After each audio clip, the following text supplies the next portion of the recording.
সামনে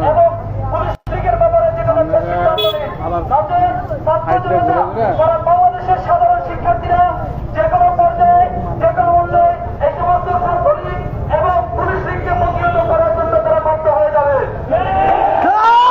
আগামী সাথে বন্ধুগণ, আমরা দেখতে পাচ্ছি বিগত 2013 সাল থেকে আমাদের ছাত্র চত্বরে আমাদের ভাইদেরকে শহীদ করা হয়েছে এই সমস্ত পুলিশ লীগ এবং ছাত্রলীগের মাধ্যমে। বিগত সংগ্রামী সাথী বন্ধুগণ, আমরা লক্ষ্য করতে পারছি গত 21শে মার্চ 26শে মার্চ 2021 সালে আমাদের হাটাজারিতে আমাদের 4 জন ভাই এই সমস্ত নির্মম ভাবে শহীদ হয়েছে এই ছাত্রলীগ এবং পুলিশ লীগের মাধ্যমে। আমরা চাই সারা বাংলাদেশে এই সমস্ত নির্মম ভাবে যে সমস্ত ভাইদেরকে শহীদ করা হচ্ছে এর ভালো একটা কঠিন ব্যবস্থা, কঠিন বিচারের ব্যবস্থা করা হোক। বন্ধুগণ, আমরা চাচ্ছি আমাদের যে সমস্ত ভাইরা সারা বাংলাদেশের সমস্ত শিক্ষার্থীরা আমাদের হাটাজারিতে আছে, আমরা হাটাজারি ছাত্রদের পক্ষ থেকে হাটাজারিবাসীর পক্ষ থেকে আমরা এই সমস্ত হামলার বিরুদ্ধে জানাচ্ছি। পাশাপাশিভাবে এই ছাত্রদের দাবির সাথে আমরা আপনারা সবাই ইনশাআল্লাহ একত্রতা পোষণ করছেন ইনশাআল্লাহ। অতএব আমরা সারা বাংলাদেশের সমস্ত ওলামা একরাম এবং মুরব্বীদের পক্ষ থেকে আমরা এই কথা জানিয়ে দিচ্ছি এবং মুরব্বীদেরকে আমরা আহ্বান করছি, আপনারা সাধারণ শিক্ষার্থীদেরকে ধর্মীয় অনুভূতি হোক, রাষ্ট্রীয় অনুভূতি হোক, যে কোনো কারণে হোক, তারা কিন্তু অধিকারের বিষয় রয়েছে। আমরা তাদের অধিকার বাস্তবায়ন করার জন্য সরকারকে আহ্বান করছি এবং এই বিষয়ে মন্ত্রীদেরকে বলতেছি, আপনারা সরকারের সাথে পরামর্শ করে আমাদের ভাইদের এই সমস্ত ন্যায্য অধিকার তাদেরকে দিয়ে তাদেরকে রাষ্ট্রের মূল্যায়ন করা হোক। সংগ্রামী সাথী বন্ধুগণ, আমরা কিছুদিন পরে অল্প কয়েকদিন পর পর বিগত 4-5 বছর পর পর এখন সরকারি পেট্রো বাহিনী দিয়ে আমাদের মাদ্রাসার ছাত্র আলেম ওলামা মসজিদ মাদ্রাসা এগুলো ধ্বংসের একটা পায়ে তারা চলে আসছে। আমরা দেখতে পাচ্ছি এই কোটা আন্দোলনের ভিতর দিয়ে গত 3-4 দিন আগে সারা বাংলাদেশের যতগুলো সীমান্ত আছে প্রত্যেকটা সীমান্তের মাঝখান দিয়ে সীমান্তর পাশে প্রায় 100 স্কয়ার ফুট 100 ফুট তারা ইন্ডিয়ার জন্য বাজেট করে রেখেছেন। 100 ফুটের ভিতরে বাংলাদেশের যত ঘর বাড়ি আছে সমস্ত ঘর বাড়িগুলো তারা তুলে দিবেন।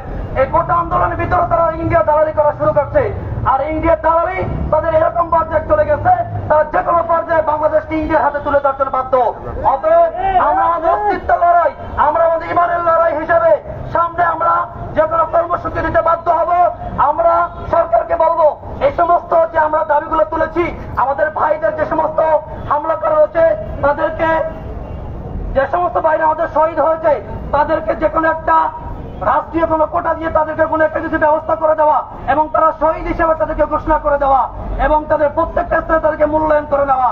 আর যে সমস্ত ভাইরা আহত হয়েছেন তাদেরকে সুচিকিৎসার ব্যবস্থা করে দেওয়া এবং ঢাকা বিশ্ববিদ্যালয় সরকারে বাংলাদেশের যতগুলো বিশ্ববিদ্যালয় বন্ধ করে দেওয়া হয়েছে, আমরা বলবো আপনারা অনতিবিলম্বে মাদ্রাসা এই প্রতিষ্ঠানগুলো এই বিশ্ববিদ্যালয়গুলো আপনারা খুলে দেওয়ার ব্যবস্থা করুন, নচেত ছাত্র জনতা ঐক্যবদ্ধভাবে এই সরকারকে প্রতিহত করার জন্য বাধ্য হবেন। সংগ্রামের সাথী জনতা, আমরা এই হাটাজারি মাদ্রাসার এইখান থেকে আমাদের ছাত্র এবং এলাকাবাসীর পক্ষ থেকে আমরা আবার সুস্পষ্টভাবে বলতেছি, আমরা এই হামলার নিন্দা জানাচ্ছি। পাশাপাশি ভাবে এই আন্দোলনের সাথে আমরা সংহতি প্রকাশ করছি এবং পাশাপাশি ভাবে সারা বাংলাদেশের সমস্ত ছাত্রলীগকে নিষিদ্ধ ঘোষণা করা হোক এবং সারা বাংলাদেশের সমস্ত ছাত্রলীগকে কাফের ঘোষণা করা হোক। তারা আমাদের মাদ্রাসায় হামলা করে, তারা আমাদের মসজিদে হামলা করে, তারা আলেম ওলামাকে হামলা করে, তাদেরকে কাফের ঘোষণা করে তাদের জানাজাকে নিষিদ্ধ করে দেওয়া হোক। সংগ্রামের সাথী বন্ধুগণ, আমাদের লাস্ট কথা এইটাই, আমরা 2013 সাল থেকে জান দিয়ে এসেছি, 21 সালে জান দিয়েছি, এখন আমাদের জেনারেল শিক্ষিত ভাইরা তাওহিদি ভাইরা এখনো জান দিয়ে যাচ্ছেন। আমরা এই জান দিতে শিখেছি, রক্ত দিতে শিখেছি, আমরা শাহাদাত বরণ করতে শিখেছি, আমরা আর পিছ পা নামতে শিখি না। ইনশাআল্লাহ আমরা পিছ পা হইতে রাজি নাই। আমরা এখান থেকে আমাদের আজকের এই দাবিগুলো আমরা সবার কাছে প্রকাশ করব। আপনারা সবাই এই সমস্ত দাবিগুলো সবার কাছে জানিয়ে দিবেন। আমাদের মাদ্রাসার পক্ষ থেকে জেনারেল শিক্ষিত ভাইদেরকে সংহতি প্রকাশ করা হলো এবং তাদের হামলার পর নিন্দা জানানো হলো। পাশাপাশি ভাবে সরকারকে আমরা আবার সরকারকে কাছে আমরা জোর দাবি জানাচ্ছি, সরকার যাতে এই ব্যাপারে কোনো একটা ভালো পদক্ষেপ নেন এবং ছাত্রদের যে সমস্ত যৌক্তিক দাবি আছেন এই যৌক্তিক দাবিকে সরকার মেনে নিতে বাধ্য হন। আমরা দেখেছি 1971 সালে যারা যুদ্ধ করেছেন তারা কোটার বিনিময়ে যুদ্ধ করেন নাই, কোটার জন্য যুদ্ধ করেন নাই, কিন্তু তার নাতিরা তার পুতিরা সে এখন ওটার জন্য লড়াই করে আমাদের ভাইদেরকে শহীদ করতেছে। অতএব সারা বাংলাদেশ রাজাকার হতে পারে না, সারা বাংলাদেশ মুক্তিযুদ্ধ হতে পারে। অতএব যারা আমাদেরকে রাজাকার বলতেছেন তারা সবাই রাজাকার, আমরা সবাই মুক্তিযুদ্ধ ইনশাআল্লাহ। আমাদেরকে ইসলামের অটল রাখুক, আমাদের ভাইদের মজলুম ভাইদেরকে আল্লাহ তাআলা ইন তানসুরুল্লাহ ইয়ানসুরুকুম ওয়া ইসাব্বিত আকদামাকুম, এই আয়াতের উপর আল্লাহ তাআলা আমাদেরকে অটল অবিচল রাখুন এবং আমাদেরকে আল্লাহ তাআলা সাহায্য করুন, আমরা যাতে তাদেরকে প্রতিহত করতে পারি। আমরা ইতিপূর্বে জেনেছি ঢাকা বিশ্ববিদ্যালয়ের ভিতরে আমাদের ভাইদেরকে ছাত্রলীগের ঢুকে, পুলিশ বাহিনী ঢুকে ছাত্রলীগের সহযোগিতায় আমাদের ভাইদেরকে কোপানো হচ্ছে, ভাইদেরকে মেরে ফেলা হচ্ছে। 4 জন আমাদের ভাই শহীদ হয়েছে, আমরা তাদেরকে শহীদের আত্মার মাগফিরাত কামনা করছি। এর পাশাপাশি এই সমস্ত যারা এই অপকর্মের সাথে লিপ্ত ছিল তাদেরকে আইনের আওতায় এনে বিচারের দৌড় দাবি জানাচ্ছি। নচেত বাংলাদেশের সাধারণ শিক্ষার্থী যে কোনো মূল্যে তাদেরকে, যে কোনো ভাবে তাদেরকে সামাজিক বয়কট, রাষ্ট্রীয় বয়কট, সমস্ত ভাবে তাদেরকে বয়কট করতে বাধ্য হবে ইনশাআল্লাহ। ওয়া আখিরু দাওয়ানা আলহামদুলিল্লাহি রাব্বিল আলামিন। আমাদের যে কোনো বিষয় ইনশাআল্লাহ জানানো হবে। আমরা আসলে এখানে কোনো আন্দোলনের জন্য আসি নাই, আমরা সরকারের জন্য, রাজনীতির জন্য আসি নাই। আমরা শুধু এসেছি আমাদের মজলুম ভাইদেরকে, সারা দেশের শিক্ষার্থী, সাধারণ শিক্ষার্থীদেরকে উপরে জুলুম করা হচ্ছে, এই জুলুমের সাথে আমরা জালিমের প্রতিহত করার জন্য আমরা এখানে আসছি, অন্য কোনো কারণে আসি নাই। আমরা কোনো প্রকার রাজনীতির জন্য আসি নাই, রাজনীতি করার জন্য আসি না। আমাদের রাজনীতি নেইও, রাজনীতি আমরা করবো না, তবে আমরা অধিকার কাউকে ছাড় দিব না ইনশাআল্লাহ।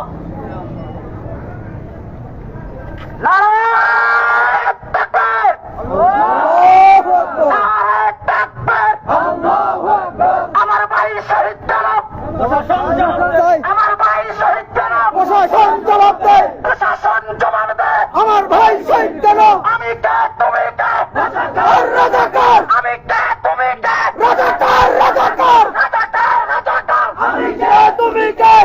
ছিলাম অধিকার, হয়ে গেলাম রাজাকার, ছিলাম অধিকার, হয়ে গেলাম রাজাকার। জালিমের ডালা হাত, হুঁশিয়ার সাবধান, আল্লাহু আকবার। তুমি কে? রাজাকার রাজাকার, রাজাকার রাজাকার, আমি কে তুমি কে? ছিলাম অধিকার, হয়ে গেলাম রাজাকার। কে বলেছে? কে বলেছে? স্বৈরাচার। কে বলেছে? কে বলেছে? স্বৈরাচার স্বৈরাচার স্বৈরাচার স্বৈরাচার। কে বলেছে? কে বলেছে? আমি কে তুমি কে? রাজাকার রাজাকার, ছিলাম অধিকার, হয়ে গেলাম রাজাকার। আল্লাহু আকবার। কারো হাত ভেঙে দেওয়ার জন্য এদেশের আগামী ছাত্র সমাজ জাগলে, ছাত্র সমাজের হাতে যদি 5 লাঠি রেখে উঠে, পাল্টে যাবে বাংলার ইতিহাস। এদেশের ইতিহাস পাল্টাতে ছাত্র জনতাকে আবার জাগতে হবে, জেগে নিজেদের অধিকার আদায়ের লক্ষ্যে যেহেতু মাঠে নামতে পারছি, নিজেদের অধিকার আদায়ের লক্ষ্যে এদেশে 5 লাঠি রেখে হাতে নিতে প্রস্তুত থাকুন ইনশাআল্লাহ। আমাদের হাটাজারি কর্তৃক আগামীর কোন কর্মসূচি আগামীকাল আসরের পর জানানো হবে। পরবে একটা কথা বলছে, আমরা কেউ এখানে রাজনৈতিক কোনো বিষয় আসিনি, আমরা এখানে আসছি আমাদের দেশের বর্তমান পরিস্থিতি নিয়ে। দেশটা কেমন যেন ইস্যু ভিত্তিক হয়ে গেছে, ইস্যুর বিষয়ে আমরা অসহায়দের পাশে দাঁড়িয়ে মানবতার পরিচয় দিয়েছি, এটা হচ্ছে আমাদের সবচেয়ে বড় পরিচয়।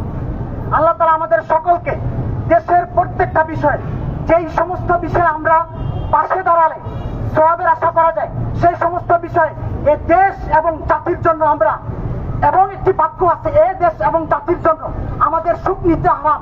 এই দেশের পরিস্থিতি এখন ভয়াবহ, এদেশের পরিস্থিতিতে যদি আমাদের জাগতে হয়, আমরা জাগতে প্রস্তুত ইনশাআল্লাহ। আগামীকালকে যদি কোনো কর্মসূচি থাকে আগামীকালকে জানানো হবে। ঠিক আছে ভাইরা, সবাই নিজ নিজ জায়গায় চলে যান, আপনাদের যে মানি দায়িত্ব ছিল আল্লাহ তাআলা